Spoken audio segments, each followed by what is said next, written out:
The great hall of the Vorathian Council was filled with the most powerful beings in 17 star systems. They sat in tall chairs made of black stone, their scaled bodies covered in ceremonial armor that had been passed down for generations.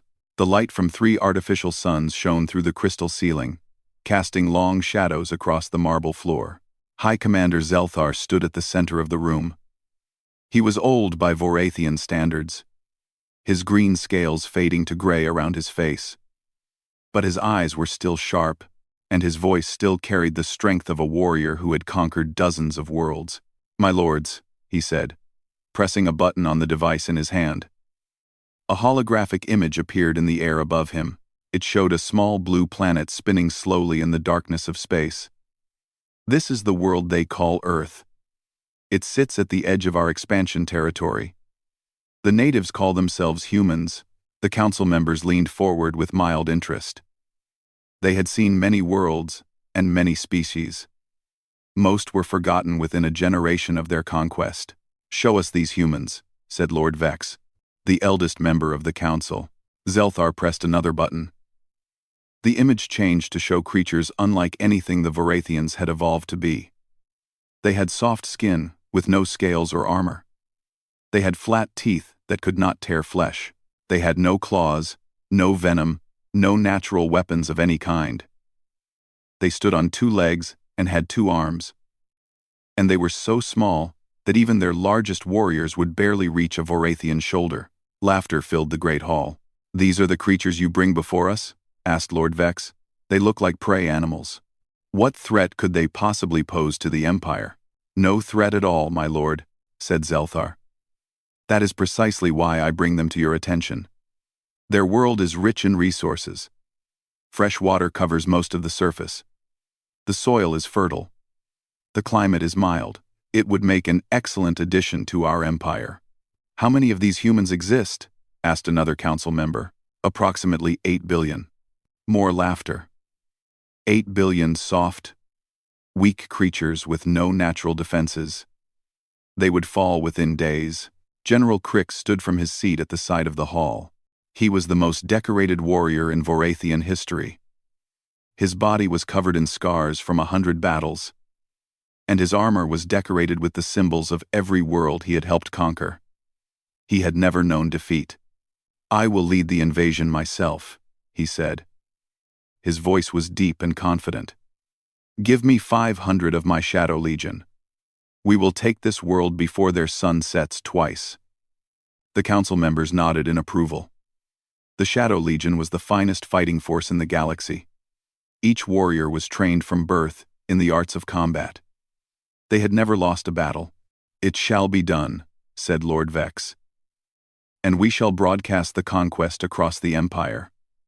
Let our people see how easily we claim new worlds for the glory of Vorathia." General Crix bowed his head. "It will be a good show, my lord. I promise you that."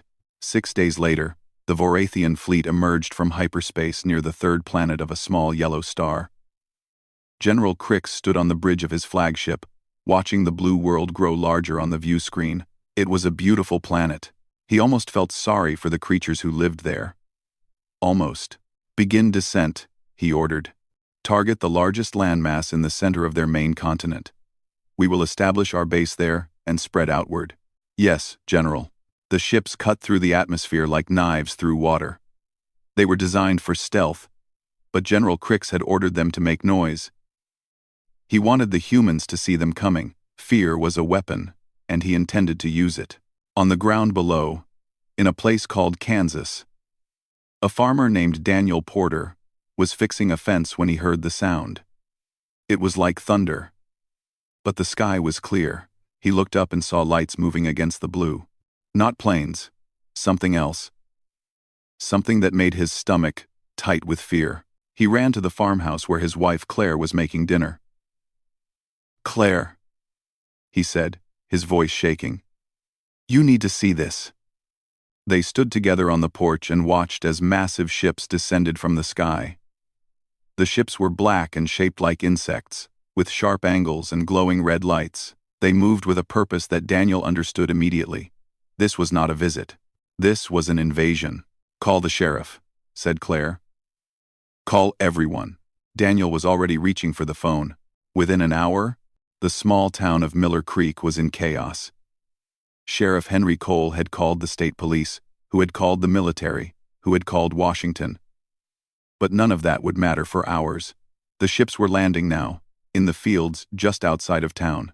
Colonel Lisa Grant was at the Pentagon when the first reports came in.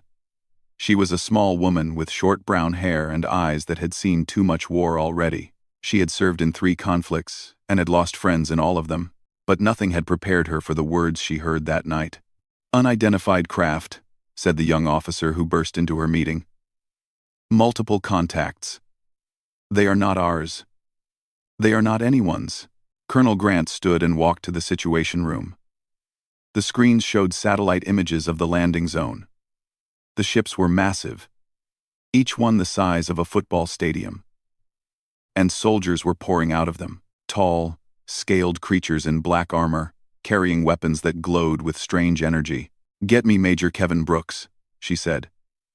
"And get me a direct line to the president. We are going to war." In the Great Hall of the Vorathian Council, the broadcast had begun. Millions of Vorathians across 17 star systems watched as their warriors marched onto the soil of a new world. They cheered and celebrated. Another easy conquest. Another world to add to their empire. General Crix stepped off his ship and breathed the air of Earth. It was sweet and clean. He liked this planet. He would enjoy ruling it. "Sir," said one of his officers, "we are detecting movement from the local population. They appear to be gathering in the settlement ahead." "Good," said Crix. "Let them watch their world fall.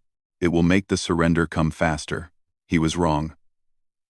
General Crix marched his warriors toward the small human settlement.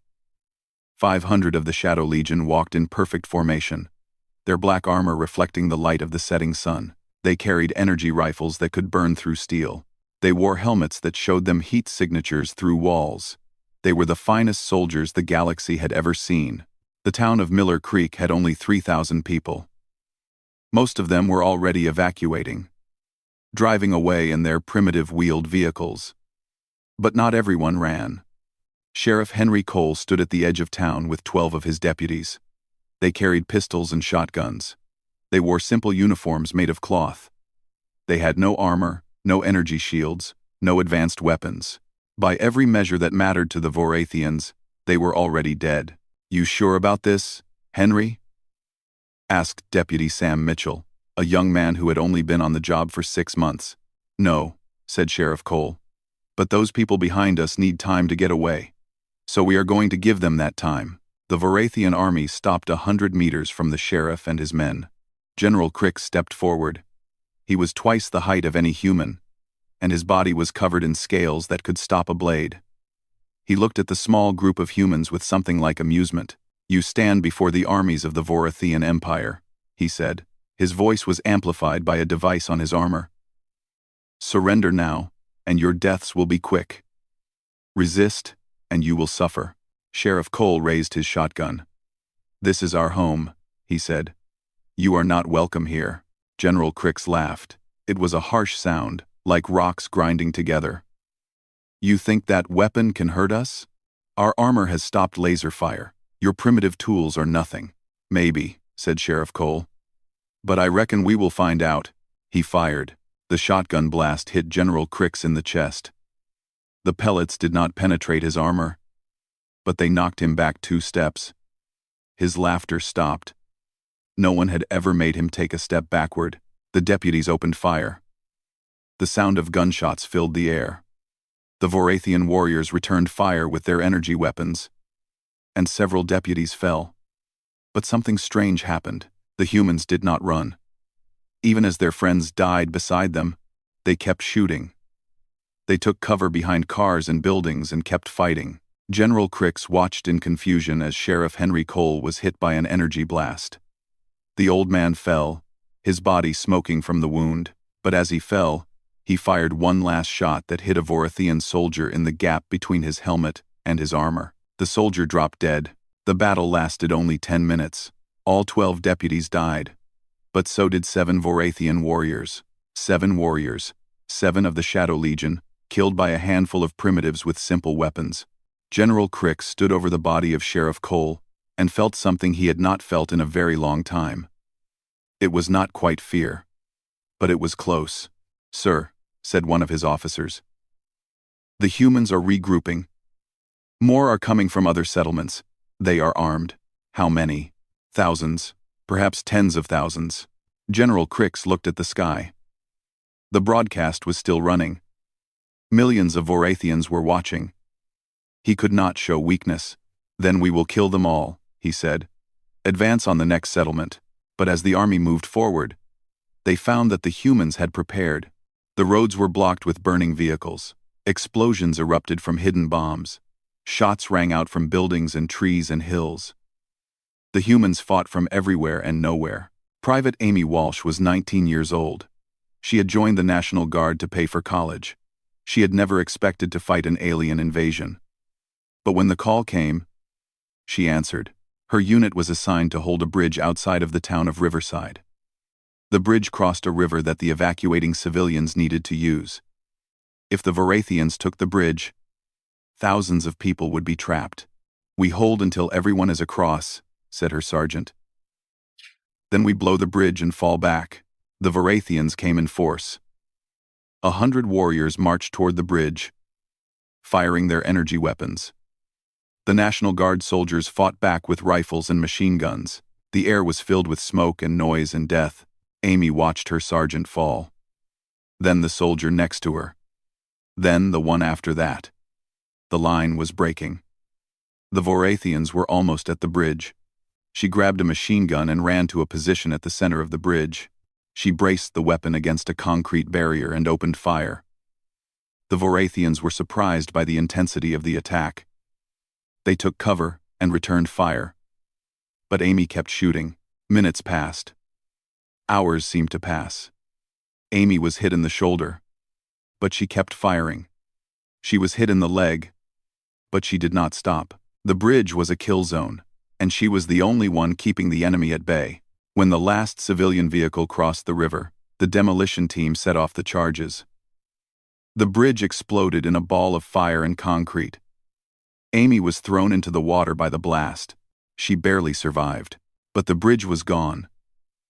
The Vorathians could not cross, and 23 of their warriors had died trying to take it. General Crix received the report with growing concern. His army had been on this world for less than a day, and he had already lost more than 50 soldiers. The humans should have surrendered. They should have run. They should have done anything except what they were doing. "They fight without reason," said his second-in-command. "They must know they cannot win. Why do they keep dying?" I do not know," said General Crix. "But I am beginning to think our intelligence was wrong about these creatures." That night, as the Vorathian army made camp, the humans attacked again. Small groups crept through the darkness with knives and bombs. They killed sentries without making a sound. They set fire to supply ships. They disappeared before anyone could catch them. General Crix did not sleep that night. For the first time in his long career, he wondered if he had made a mistake. On the screens across the Vorathian Empire, the audience had stopped cheering. They watched in silence as their greatest warriors struggled against a species they had been told was weak and primitive. Something was very wrong, and in Washington, Colonel Lisa Grant studied the battlefield reports with grim determination. The aliens were strong, their technology was advanced, but they could be killed, and that was all she needed to know. "Major Brooks," she said, "get me every soldier we have. We are going to show these creatures what humanity is made of." Colonel Lisa Grant stood in the command center, surrounded by screens showing every angle of the battlefield. 3 days had passed since the invasion began. 3 days of constant fighting, 3 days of death and destruction. And somehow, despite everything, the humans were winning. "Current enemy count?" she asked. Major Kevin Brooks checked his tablet. "Our best estimate is that they have lost over 150 warriors. Their force is down to approximately 350. And our losses?" The major paused. "Heavy, very heavy. But we have reinforcements arriving every hour." "They do not." That was the key. The Vorathians had come with 500 soldiers, thinking it would be more than enough. They had brought no reinforcements because they expected victory within days. Now, they were trapped on a planet filled with enemies, their numbers shrinking with every battle. Colonel Grant pointed to a spot on the map. Their command ship is here. If we can destroy their communications, they cannot call for help. They will be completely alone. The area is heavily defended, said Major Brooks. We have tried airstrikes, but their shields are too strong. Then we go in on foot. Colonel Grant looked at the faces around her. I need volunteers for a suicide mission. Every hand in the room went up. Sergeant Chris Palmer was chosen to lead the Special Operations Team. He was 32 years old, a veteran of countless missions, and the best soldier Colonel Grant had ever known. He picked 11 others for his team, men and women who knew they might not come back. They moved at night, crawling through fields and forests to avoid detection. The Vorathian sentries were good, but they were not prepared for enemies who could move in complete silence, who could hold their breath for minutes, who could ignore pain and fear and exhaustion in ways that seemed impossible. Chris and his team reached the perimeter of the Vorathian camp just before midnight. The command ship sat in the center, a massive black structure that hummed with energy. Around it, alien soldiers patrolled in regular patterns. The communication array is on top of the ship, Chris whispered to his team. We need to get up there and plant the charges. That is a long climb, said one of his soldiers, a woman named Katie Price. Then we better start climbing. They moved like shadows. 2 team members created a distraction on the east side of the camp, drawing the attention of the guards. The rest slipped through the darkness toward the command ship. Chris was the first to reach the hull. He pulled out climbing gear and began the ascent. The metal was cold and smooth, designed to prevent exactly what he was trying to do. But he had trained for worse. He had climbed mountains in storms. He had scaled buildings under enemy fire. This was just another obstacle to overcome. Halfway up, a spotlight swept across the hull.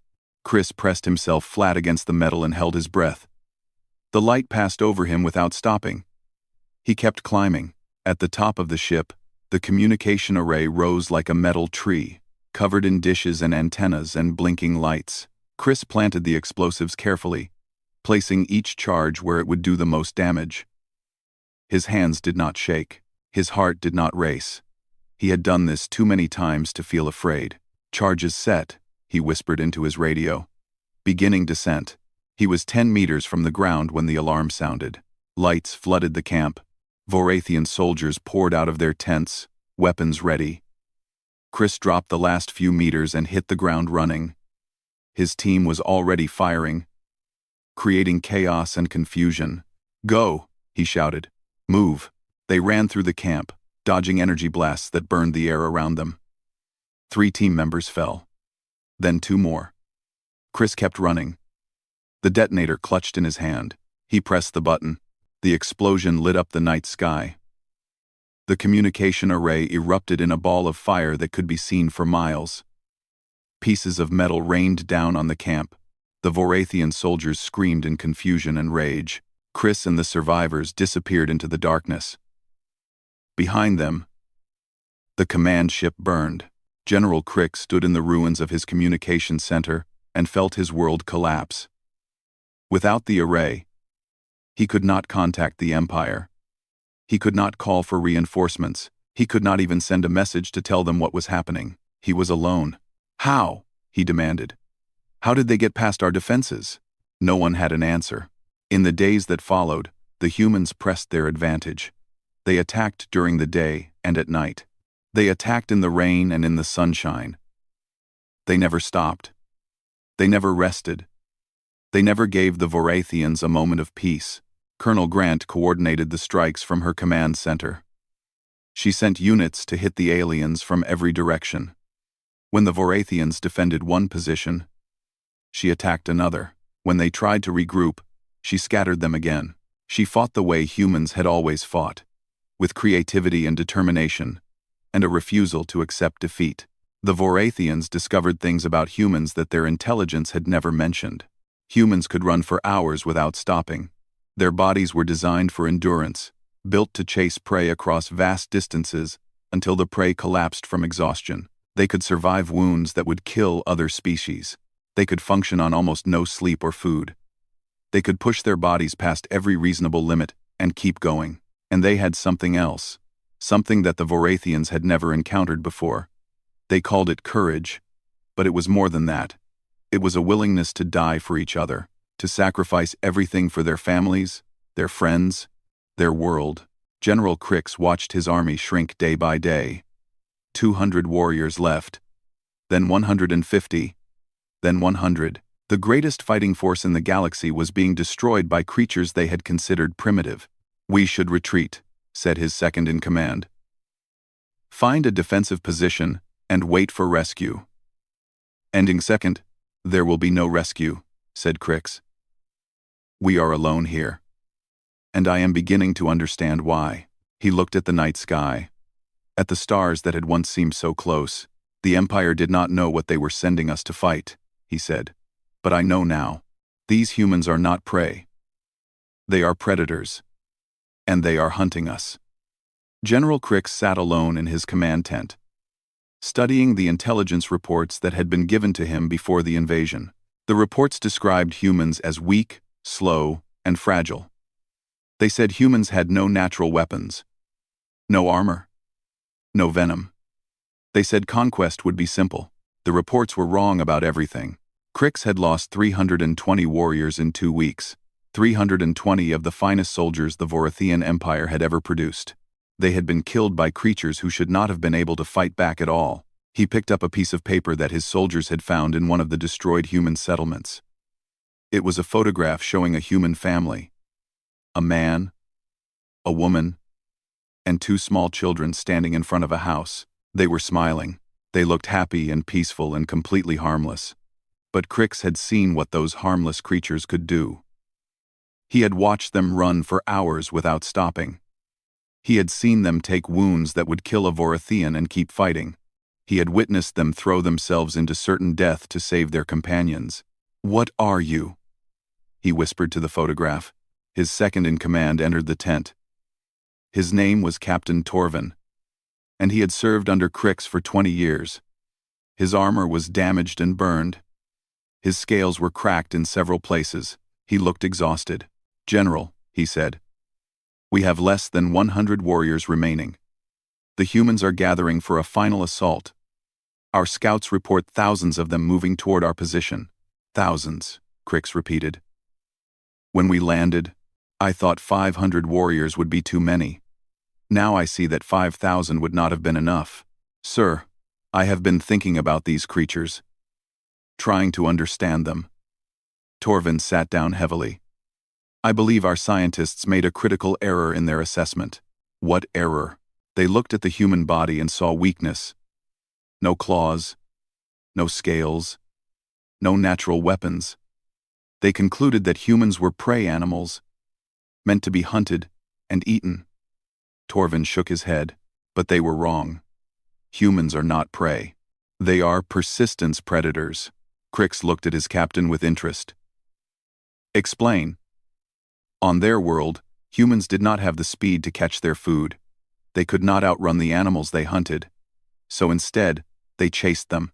They followed their prey for hours, sometimes days, never stopping, never resting, until the prey collapsed from exhaustion. The prey was faster, but the humans never gave up. Eventually, everything falls." Crix understood. He had seen it himself. No matter how many humans they killed, more came. They attacked during the day. They attacked at night. They attacked in the rain and the cold and the heat. They never stopped. "There is more," said Torvin. "Humans form bonds with each other that go beyond anything in our experience. They have a word for it. Love. They will die for the people they love without hesitation. They will fight against impossible odds. They will sacrifice everything. We knew none of this. No, sir. We saw soft skin and assumed weakness. We saw no claws and assumed helplessness. We did not understand that their greatest weapons are not physical. Their weapons are endurance, determination, an absolute refusal to surrender. General Crix stood and walked to the entrance of his tent. Outside, his remaining warriors were preparing for the final battle. They moved slowly, their bodies tired, their spirits broken. They had come to this world expecting glory. They had found only death. "The humans sent a message through our captured communication equipment," said Torvin. "They are offering us a chance to surrender." "What are their terms?" "They want us to put down our weapons and submit to their authority. They promise to treat us as prisoners of war under their laws." Crix considered this. On any other world, the defeated species would have been executed or enslaved. The Vorathians had never shown mercy to their enemies. But the humans were offering a different path. "I will accept their terms," said Crix. "Order the warriors to stand down." But when he stepped outside to give the order himself, he saw something that changed his mind. A group of human civilians had gathered on a hill overlooking the camp. They were not soldiers. They were farmers, shopkeepers, teachers, and parents. They were the people who had lost their homes and families to the Vorathian invasion. Among them was a man Crix recognized from surveillance footage. Daniel Porter, the farmer who had first spotted their ships. He was holding a rifle, and his eyes were filled with a cold rage that needed no translation. "General," shouted one of his warriors, "the humans are attacking." The civilian militia charged down the hill, joined by military forces from every direction. They came with guns and bombs and vehicles in sheer determination. The final battle had begun. Colonel Lisa Grant led the assault from a command vehicle at the front of the main force. Major Kevin Brooks was beside her, coordinating the different units by radio. They had gathered every available soldier for this attack. There would be no second chance. "All units, engage," Grant ordered. The humans struck the Vorathian camp like a wave hitting a shore. Energy blasts met bullets and explosions. Warriors fell on both sides. The air filled with smoke and screaming and the sounds of death. Daniel Porter fought alongside young soldiers half his age. His wife Claire had begged him not to go. She had reminded him that he was a farmer, not a fighter. But too many of his neighbors had died. Too many of his friends had lost their homes. He could not stay behind. He moved through the chaos, firing at anything that moved in black armor. A Vorathian warrior spotted him and raised an energy weapon. Daniel dove behind a wrecked vehicle, felt the heat of the blast pass over his head, and came up shooting. His bullet found the gap in the alien's armor, and the warrior went down. "Nice shot, old man," shouted a young soldier nearby. Daniel did not respond. He was already moving to the next target. General Crix fought at the center of his remaining forces. His armor was damaged, his energy sword had lost power. But he kept fighting, using his claws and his strength and his will to survive. Around him, his warriors fell one by one. Captain Torvin was killed by a grenade that landed at his feet. A dozen other officers died within minutes. The Shadow Legion, the greatest fighting force in Vorathian history, was being destroyed. By dawn, it was over. The last Vorathian warrior fell, defending General Crix himself. The general stood alone in the center of a field of bodies, surrounded by human soldiers pointing their weapons at him. "Surrender," said Colonel Grant, stepping forward. "It is finished." Crix looked at the woman who had defeated him. She was small and tired and covered in dust and blood. She should have been nothing compared to him. "Yes," he said. "It is." General Crix stood in the center of the human soldiers, his arms at his sides. He was the last Vorathian warrior on Earth. 500 had come. He alone remained. Colonel Lisa Grant approached him with her weapon raised. Her face showed no triumph, only exhaustion. The battle had cost her people dearly. Thousands of humans had died defending their world. The victory belonged to them. But it did not feel like a victory. "You have fought well," said Crix. "Better than any species we have ever faced." "We were defending our home," said Grant. "What did you expect?" "I expected you to surrender, to run, to beg for mercy." Crix shook his head slowly. "I was a fool." He reached for a device on his belt. The human soldiers tensed, raising their weapons higher. But Crix made no aggressive move. He simply pulled out a small recording unit. "I have prepared a message," he said. For my people. For the council. They need to know what happened here. They need to understand what you are. Colonel Grant considered this. She could have shot him. She could have taken the device and destroyed it. But something in the old general's eyes told her that this message was important. Send it, she said. Crix activated the device. A small light blinked, indicating that it was broadcasting to the emergency beacon hidden in the wreckage of his command ship. The signal would reach the Empire within hours. This is General Crix of the Shadow Legion, he began. I speak to the Vorathian Council, and to all citizens of the Empire. I speak with my last breath, as the final survivor of our invasion force. He paused, gathering his thoughts. We came to this world expecting an easy conquest. We believed the humans to be weak, primitive, and helpless. We were wrong. We were catastrophically, fatally, wrong. His voice grew stronger as he continued. The humans are not weak. They are endurance predators who will chase their enemies until those enemies collapse from exhaustion. They are not primitive. Their technology may be less advanced than ours, but their weapons are effective, and they use them with terrible skill. They are not helpless. They fight with a courage and determination that I have never seen in any species. Crix looked at the humans surrounding him. Daniel Porter stood among them, his rifle still in his hands. The old farmer met the general's eyes without flinching. I have watched humans take wounds that would kill a Vorathian and continue fighting. I have seen them sacrifice their lives to save their companions without hesitation. I have witnessed old men and young children take up weapons to defend their world. They do not know how to surrender. They do not know how to give up. He turned back to the recording device. To the council, I give this final warning. Do not come here. Do not send more warriors. Do not attempt to conquer this world. The humans will destroy everything you send. They will never stop fighting. They will never accept defeat. They will hunt you across the stars if you give them reason to. General Crix straightened his damaged armor and stood at full height. I die here today, the last of 500 warriors. I die with respect for my enemies. I die knowing that we were defeated by a species that deserves to survive. Leave the humans alone. Leave their world in peace. And pray that they never decide to leave it. He reached for his energy sword. The human soldiers reacted instantly, firing a dozen shots that struck him in the chest. General Crix fell to his knees, then onto his back. His eyes looked up at the blue sky of Earth. Beautiful world, he whispered. And then he was gone. Colonel Grant stood over the body of the alien general.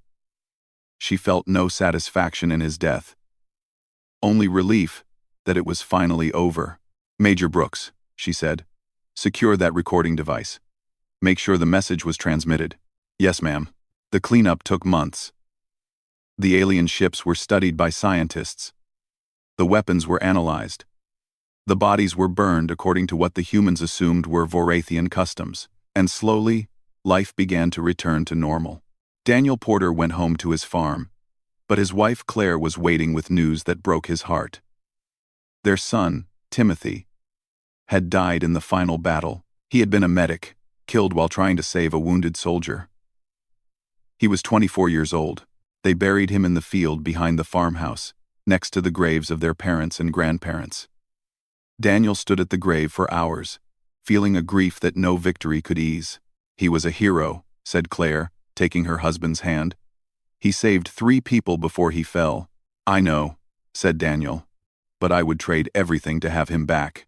Across the country, similar scenes played out. Families mourned their dead. Communities rebuilt their homes. And everyone watched the sky, wondering if more aliens would come. They did not.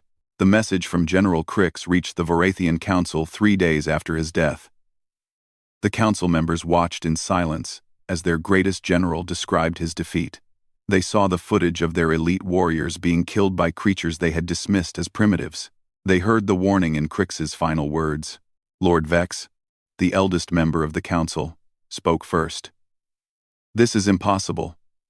The Shadow Legion has never been defeated.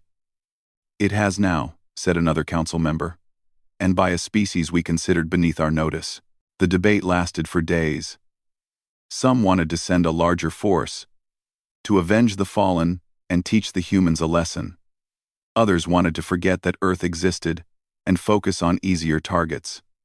In the end, fear won. The human system is hereby declared a forbidden zone, Lord Vex announced. No Vorathian ship is to approach within 10 light-years of their world. This declaration is permanent and absolute. The news spread across the Empire. Within a generation, humans had become legends. Stories were told of their impossible endurance, their refusal to surrender, their willingness to die for each other. Parents used humans to frighten their children into obedience. Military academies studied the Battle of Earth as an example of how not to underestimate an enemy. On Earth, life went on. The world had changed forever. Humans knew now that they were not alone in the universe. They knew that dangers existed beyond their imagination. But they also knew something else. They knew that they could win. 50 years later, a young Vorathian student sat in a classroom and raised his hand. "Teacher," he said, "I have read about the humans. Are they really as dangerous as the stories say?" The teacher, an old female Vorathian who had lived through the shame of the invasion, looked at her student with serious eyes. "Let me tell you something," she said. "We sent 500 of our greatest warriors to conquer their world. Not one came back alive. The humans hunted them down and killed them to the last soldier. And then they sent a message that reached every corner of our empire." "What message?" asked the student. The message was the death of General Crix. It said, without words, that if we came to their world again, the same thing would happen. And we believed them. She paused. "So yes, young one, the humans are exactly as dangerous as the stories say. Perhaps more so." The student looked down at his desk. "I hope we never meet them." "So do I," said the teacher. "So do I." And across the void of space, on a small blue planet, the descendants of the defenders of Earth looked up at the stars and wondered what else was out there, waiting to be discovered.